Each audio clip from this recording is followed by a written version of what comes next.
அனைவருக்கும் வணக்கம். நம்ம வேலு அகாடமி யூடியூப் சேனல்ல இன்னைக்கு நாள் என்ன பார்க்க போறோம் அப்படின்னா டிபிசி குரூப் 4ல புதுசாக சிலபஸ் மாற்றிருக்காங்க. குரூப் 4 மற்றும் குரூப் 2 எல்லாத்துக்குமே அதில் தமிழில் இருக்கக்கூடிய அறநூல்கள் கான்செப்ட் தான் நம்ம இந்த வீடியோ பதிவில் பார்க்கக்கூடியதாக இருக்கு.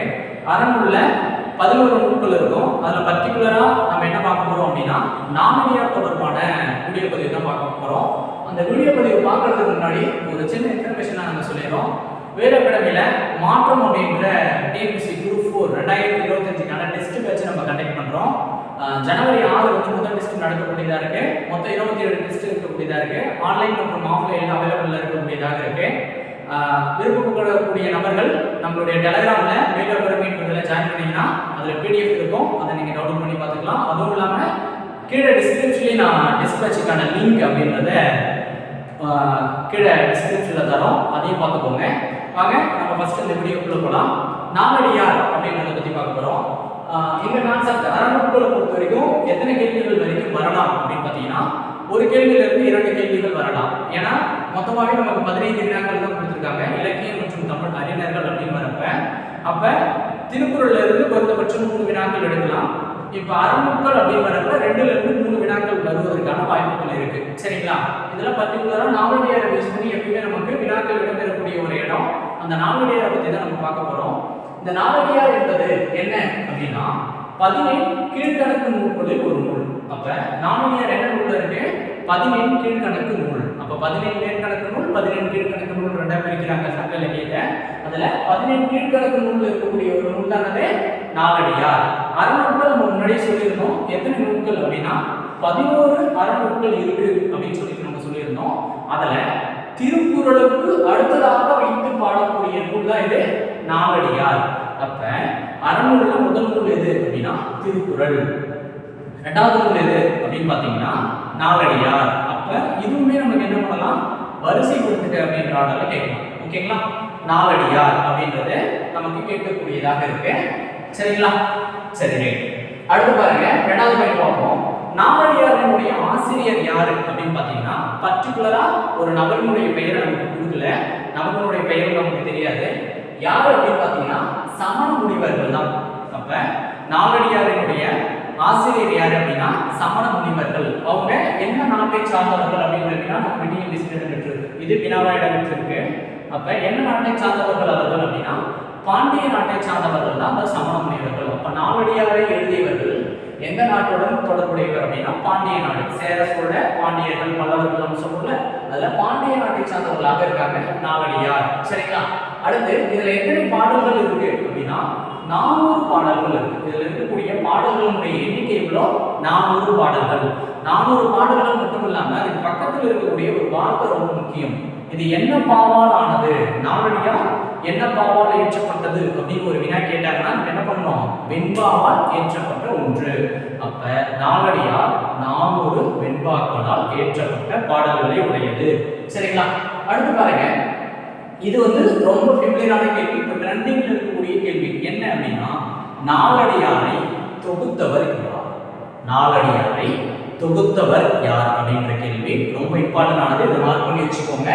யாரு அப்படின்னா பதுமனார். யாரு? பதுமனார் அப்படின்றவர் தான் என்ன பண்றாரு? நாலடியாரை தொகுக்கக்கூடியதாக இருக்கு. அடுத்ததாக இருக்கக்கூடியது என்ன அப்படின்னா இந்த அதிகாரங்கள் இருக்கா, இந்த அதிகாரங்களை வகுத்தவர் யாரு அப்படின்னா தருமர். அதிகாரங்களை வகுத்தவர் யாரு? தருமர். இப்ப நம்மள இன்னொரு கேள்வி கேட்கலாம். என்ன அப்படின்னா நாலடியாருக்கு உரை எழுதியவர்கள், உரை ஆசிரியர்கள் யார் யாரு அப்படின்னு பாத்தீங்கன்னா இவங்க 2 பேர் தாங்க, பதுமனார் மற்றும் தருமர் அப்படின்னு சொல்லிட்டு சொல்லக்கூடிய இந்த 2 பேர் தான் நாலடியாருக்கு உரையாசிரியர்களாக இருக்கக்கூடியவர்கள். சரி, இப்ப அடுத்து நம்ம பார்ப்போம். நாலடியார் எத்தனை அதிகாரங்களை உடையது அப்படின்னா 40 அதிகாரங்களை உடையது. அது மட்டும் இல்லாம 12 இயல்களை கொண்டது. அப்ப 40 அதிகாரம், எத்தனை இயல்கள்?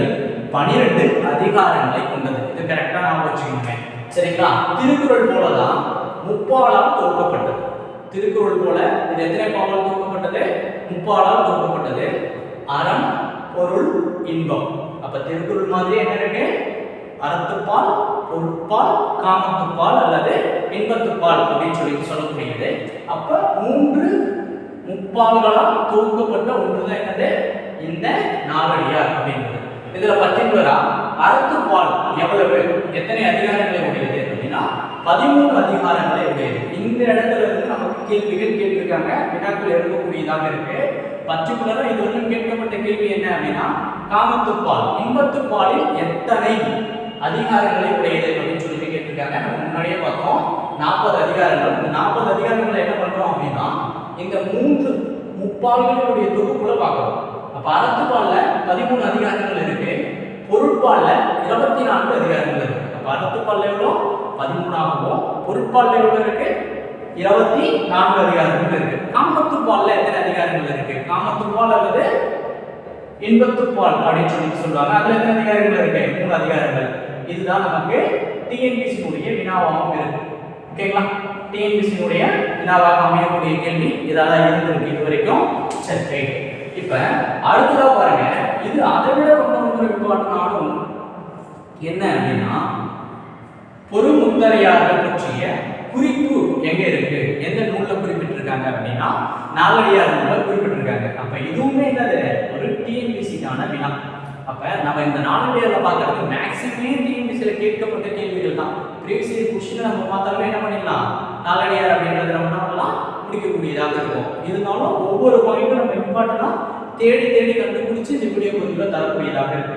அடுத்து நம்ம முன்னாடியே பார்த்தோம் 17 கீழ்கணக்கு நூல்ல ஒண்ணுதான் இது நாலடியார். அதுல இருக்கக்கூடிய ஒரே தொகை நூலும் இதான். அப்ப தொகைனா நமக்கு தெரிஞ்சிருக்கும், மறைந்திருந்து வரக்கூடியது அப்படின்னு சொல்லிட்டு சொல்லக்கூடியது. அப்ப இதுவுமே நமக்கு ரொம்ப இம்பார்ட்டன்டான பாயிண்ட். அப்ப 17 கீழ்கணக்கு நூல்கள் 18 நமக்கு தெரியும். அந்த 18 நூல்கள்ல இருக்கக்கூடிய ஒரே தொகை நூல் எது, நாலடியார். ரொம்ப ரொம்ப ரொம்ப முக்கியத்துவம் வாய்ந்த ஒரு பாயிண்டாக இருக்கக்கூடியது. அடுத்து நாலடியாருக்கு இருக்கக்கூடிய வேறு பெயர்களை பற்றி பார்க்கணும். நாலடியாருக்கு இருக்கக்கூடிய வேறு பெயர்களை பற்றி பார்க்கக்கூடியதாக இருக்கு. இதை என்ன பெயர்ல சொல்லுவாங்க அப்படின்னா நாலடி அப்படின்ற பெயர்ல சொல்லலாம்.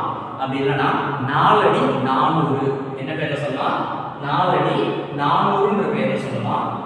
எப்பயுமே கேள்வியாக இருக்கக்கூடியது இதுதான். என்ன பெயர்ல நாலடியாருடைய வேறு பெயர் என்ன அப்படின்னா வேளாண் வேதம். என்ன வேதம், வேளாண் வேதம் அப்படின்ற பெயர்ல சொல்லக்கூடியதாக இருக்கு. அது மட்டும் இல்லாம நாலடியார குட்டி திருக்குறள் அப்படின்னு சொல்லிட்டு அழைக்கப்படக்கூடியதாக. நாலடியார் என்னன்னு சொல்றாங்க, குட்டி திருக்குறள். இந்த வேறு பெயரை நம்ம முக்கியத்துவம் கொடுத்து நினைவில் வைத்துக் கொள்ள வேண்டும். அப்ப வேறு பெயர்கள் என்ன, நாலடி, நாலடி 400, வேளாண் வேதம், குட்டி தொல்காப்பியம் அப்படின்றது, குட்டி திருக்குறள் அப்படின்றது நம்ம என்ன பண்ணணும் தெரிந்து கொள்ள வேண்டியதாக இருக்கும். அந்த 4 பேர் என்னது ரொம்ப இம்பார்ட்டன்ட். அப்ப பாருங்க, இதுல இருந்து வினாக்கள் வந்திருக்கு. அடுத்த வினா எந்த இடம் அப்படின்னு பாத்தீங்கன்னா என்னுடைய வேறு பெயர். நாலடியாருடைய வேறு பெயர் என்னன்னா இந்த 4 பேரை நான் வச்சுக்கணும். இந்த 4 பேர்ல ரொம்ப முக்கியமானது வேளாண் வேதம் அப்படின்னு சொல்லிட்டு சொல்லக்கூடியது. சரி, இந்த நூலினுடைய சிறப்பு பத்தி நம்ம பார்ப்போம். இந்த நூல் என்ன நூல், நாலடியாருடைய ஜியு போப் அவர்கள் என்ன பண்ணியிருக்காரு அப்படின்னா ஆங்கிலத்துல மொழிபெயர்ப்பு செய்திருக்காரு. ஜியு போப் என்ன பண்ணியிருக்காரு, ஆங்கிலத்துல மொழிபெயர்ப்பு செய்யக்கூடியதாக இருக்கு. அது மட்டும் இல்லாம நமக்கு ஒரு பழமொழி மாதிரி ஒரு பழைய பாடல் இருக்கு, ஆளும் வேலும் பல்லும் குருதி, நாளும் ரெண்டும் சொல்லும் குருதி அப்படின்றதுல ஆளும் வேலும் பல்லும் குருதி, நாளும் ரெண்டும் சொல்லும் குருதி. அதுல 4 என்பது நாலடியாரை பற்றியும் 2 என்பது திருக்குறளை பற்றியும் குறிப்பிடக்கூடியதாக இருக்கு. இதுவுமே நமக்கு வினாக்களாக கேட்கப்பட்ட ஒண்ணுதான். அப்ப ஆளும் வேலும் பல்லும் குருதி, 4ம் 2ம் சொல்லும் குருதி. இதில் 4 என்பது எதை குறிப்பிடும் அப்படின்னா நாலடியாரும், 2 என்பது எதை குறிப்பிடும் அப்படின்னா திருக்குறளை குறிப்பிடக்கூடியதாக இருக்கு. ஓகேங்களா, சரி ரைட். அடுத்த பாயிண்ட் பார்ப்போம். இதெல்லாம் டிஎன்பிஎஸ்சி கேள்வி கேட்டு சலிச்சு போன ஒரு விஷயம், எப்பயுமே ரிப்பீட்டடா இருக்கக்கூடிய ஒரு பாடல் வரி, கல்வி கரையில கற்பவர் நான் சிலர், கல்வி கரையில கற்பவர் நான் சிலர். இது மாதிரியான மேற்கோள்களை நம்ம என்ன பண்ணிக்கணும் அப்படின்னா கொஞ்சம் மனப்பாடம் பண்ண வேண்டியதாக தான் இருக்கும். 2-3 முறைக்கு மேல பார்த்தனாக்க என்ன வேணும், நமக்கு மனப்பாடம் ஆகக்கூடியதாக இருக்கும். அடுத்து கல்வி அழகே அழகு, கல்வி அழகே அழகு அப்படின்னு சொல்லிட்டு என்ன நூலை குறிப்பிடுறாங்க அப்படின்னா நாலடியார் அப்படின்ற நூலை குறிப்பிடக்கூடியதாக இருக்கு. இப்ப நமக்கு நியூ புக் 7ஆம் புக்ல இருக்கக்கூடிய பாடலை நம்ம எழுதிருக்கோம். இந்த பாடலை நீ பெருசா மனப்பாடம் பண்ண வேண்டிய அவசியம் இல்லை. ஆனா பாடலை தெரிஞ்சுக்கிட்டு அதுல இருக்கக்கூடிய பொருள் என்னன்றது தெரிஞ்சுக்கிட்டா போதும். சொல்லும் பொருளும்ன்றது மட்டும்தான் இதுல ரொம்ப முக்கியம். இப்ப விச்சை அப்படின்னா என்ன, கல்வின்றது உனக்கு என்ன வரணும், ஞாபகத்துக்கு வரக்கூடியதாக இருக்கும். சரி, இந்த பாடலை பார்ப்போம். வை புழி கோட்படா வாயிலே கேடில்லை அப்படின்னு சொல்லியிருக்காங்க. இதுல வைப்புழி அப்படின்னா என்ன பொருள், பொருள் சேமித்து வைக்கக்கூடிய ஒரு இடம் அப்படின்னு சொல்லிட்டு சொல்றாங்க. அதுல கோட்படா அப்படின்றதுக்கு பொருள் என்ன அப்படின்னா ஒருவரால் கொல்லப்படாது அப்படின்னு சொல்லிட்டு சொல்லக்கூடியதாக இருக்கு. அப்ப இது ரெண்டும், அப்ப வைப்புழி அப்படின்னா என்ன தரணும், பொருள் சேமித்து வைக்கக்கூடிய இடம். கோட்படா அப்படின்னா என்னது, ஒருவரால் கொல்லப்படாது அப்படின்றது நாம பார்க்கணும். மிக்க சிறப்பின் அரசர் செறி வல்லார் எச்சம் என ஒருவன் மக்கட் செய்வன விச்சை மட்டும் அல்ல பிற. அப்ப வாய்த்து இயல் எங்க வருது பாருங்க, வாய்த்து இயல் அப்படின்றது எங்க இருக்கு, இங்கே இருக்கக்கூடியதாக இருக்கு. அப்ப வாய்க்கும்படி கொடுத்தாலும், அப்ப பொருள் சேமித்து வைக்கக்கூடிய ஒரு இடமே கொடுத்தாலும், வாய்க்கும்படி கொடுத்தாலும் ரொம்ப முக்கியமானது என்னது, செல்வர் அரசர் நமக்கு செல்வத்தையே கொடுத்தாலும் ரொம்ப இம்பார்ட்டன்டா இருக்கக்கூடியதுன்னு சொல்றாங்க, கல்வி தான் சொல்றாங்க. அப்ப விச்சை மட்டும் அல்ல பிற. அப்ப விச்சைனா இது கல்வியை பற்றி குறிப்பிடக்கூடியது. அப்ப இந்த 4 பொருளும் நம்ம மெயினா தெரிஞ்சுக்கணும். வைப்புழி அப்படின்னா பொருள் சேமித்து வைக்கக்கூடிய இடம், கோட்படா அப்படின்னா ஒரு நாள் கொல்லப்படாது அப்படின்றதும், வாய்க்கு இயல் அப்படின்னா வாய்க்கும்படி கொடுத்தாலும், உனக்கு ரொம்ப இதுவாக கொடுத்தாலும் சரி, ஆனா விச்சைனா என்னது, கல்வி அப்படின்றத பொருளா சொல்லக்கூடியதாக இருக்கு. சரிங்களா, இதுதாங்க நாவடியாரை பத்தி நம்ம பார்க்கக்கூடிய நியூ சிலபஸை பத்தி பார்க்கக்கூடிய வீடியோ பதிவாக இருக்கு. இந்த ஒரு வீடியோ போதுமானது.